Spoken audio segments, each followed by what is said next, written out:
ada cacat pada syaraf pusatnya ya. Jadi memang ini sulit sekali untuk kita bereskan ya, untuk diobatin. Tapi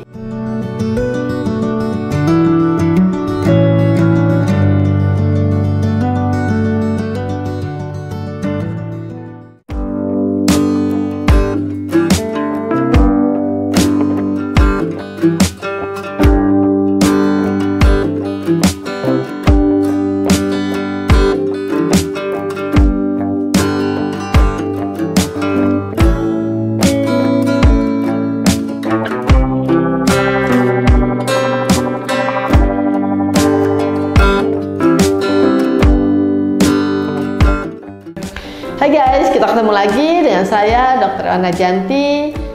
Kali ini kita akan berkenalan dengan Louis ya, si poodle yang mengalami masalah genetik pada syarafnya.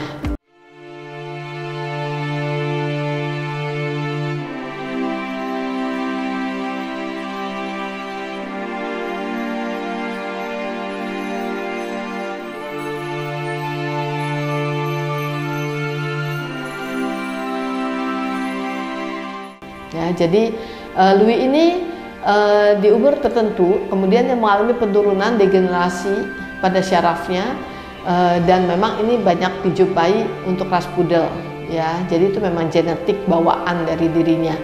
Nah, sampai di satu titik itu dia tidak bisa berjalan dengan bagus lagi ya, dan dia mengalami tremor ya, goyang-goyang terus-menerus. Nah, bahkan dia nggak bisa punya keseimbangan. Jadi kasihan sekali karena dia kepengen banget untuk lari-lari bermain sama temen-temennya, tapi dia tidak bisa ya, karena yang terjadi dia kemudian goyang-goyang tidak seimbang ya, seperti itu. Kalau dibiarkan tanpa pengobatan, biasanya yang terjadi lama-lama dia akan terjadi paralisis ya, jadi terjadi kelumpuhan. Lalu kemudian biasanya mereka nggak bisa bangun lagi ya. Jadi beberapa kasus begitu kita biarkan terus-menerus untuk waktu yang lama, kemudian dia nggak bisa apa-apa lagi. Jadi dia mirip seperti orang yang kena stroke ya, yang nggak bisa ngapa-ngapain gitu ya, kira-kira seperti itu. Nah, kenapa ini bisa terjadi? Karena memang dia ada defect ya, ada cacat pada syaraf pusatnya ya. Jadi memang ini sulit sekali untuk kita bereskan ya, untuk diobatin. Tapi ya kita tidak bisa membiarkan dia seperti ini menderita terus ya. Jadi apapun harus kita lakukan sebenarnya, seperti itu. Nah, dan yang saya lakukan adalah kita coba untuk memberikan PRP kepada Louis ya. PRP membantu tapi tidak terlalu signifikan. Ya, lalu kemudian kami coba lagi dengan sekretom.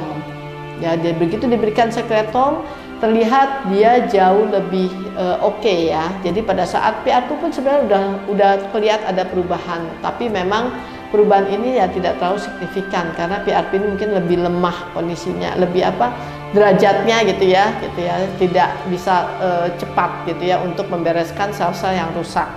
Nah, tapi begitu masuk dengan sekretom, kelihatan bahwa dia goyang-goyangnya hilang ya, yang tadinya dia benar-benar goyang gitu ya, itu nggak bisa mengontrol diri dia, jadi goyang banget kalau dia diam pun dia begitu terus ya, gitu loh ya, benar-benar nggak bisa. Nah, sekarang ini dia sudah membaik karena dia tidak goyang-goyang terus-terusan lagi, tapi sudah lebih tenang, jadi dia bisa diam ya, meskipun kakinya belum bisa nih ya.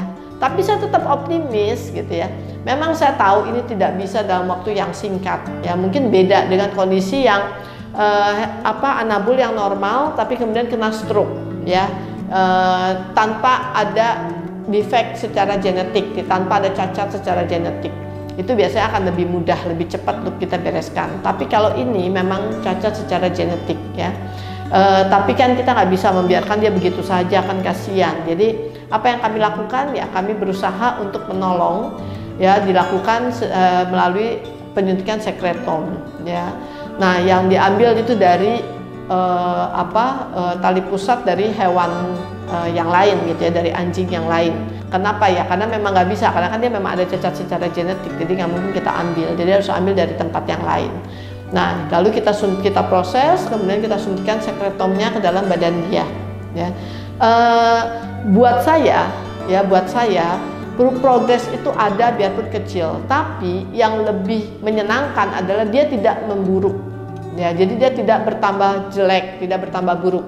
Karena kami juga pernah mendapatkan kasus yang mirip seperti Louis, ya. Tapi kami dapatnya itu dia sudah lama gitu prosesnya gitu ya. Jadi sudah lama banget, dan memang Louis juga kami dapatnya sudah lama ya, dia seperti itu sudah beberapa tahun gitu ya. Nah, tapi kalau yang ini sepertinya udah lebih parah gitu. Jadi terlihat sekali degenerasinya kelihatan banget ya. Jadi menurut cerita ownernya yang kami dapatkan, memang dia terjadi penurunan yang sangat signifikan. Jadi bertambah parah sampai akhirnya dia udah nggak bisa ngapa-ngapain, bergerak aja nggak bisa ya. Sementara kasusnya Louis itu jadi pembelajaran banget untuk saya.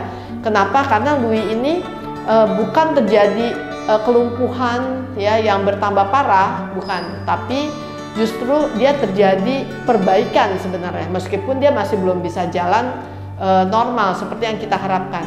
Pernah pada saat pertama atau kedua kali saya berikan sekretom, dia bisa jalan, tapi kemudian dia ambruk lagi ya. Nah, sesudah itu dia nggak bisa jalan lagi. Jadi waktu awal itu dia sampai bisa jalan normal, tapi kemudian dia ambruk lagi. Sayang banget sebetulnya. Tapi ya memang kami nggak bisa ya itu memang sebuah proses ya. Nah, tapi dari situ kami jadi berusaha untuk membuat dia tidak di-adjust sangat cepat gitu ya. Tapi ini sebuah proses karena juga udah lama prosesnya, jadi kita lakukan bertahap ya. Tapi memang menyenangkan, ada progres yang bagus di mana dia sudah tidak goyang-goyang lagi gitu ya. Jadi dia sudah jauh lebih tenang, bisa lebih mengontrol dirinya meskipun kakinya masih belum banyak terjadi perbaikan ya. Nah, kami masih menunggu, kami masih mencoba ya, karena kalau memang sudah sama sekali tidak bisa, berarti kami akan lakukan stem cell selama owner mau ya, bersedia.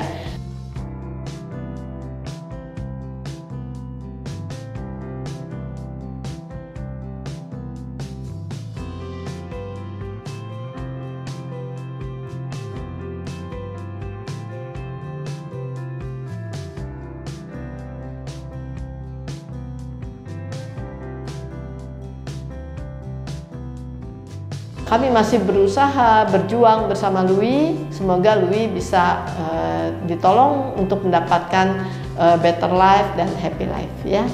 Jadi jangan lupa untuk like, subscribe, dan share. Sampai ketemu lagi pada video yang akan datang. Oke, bye.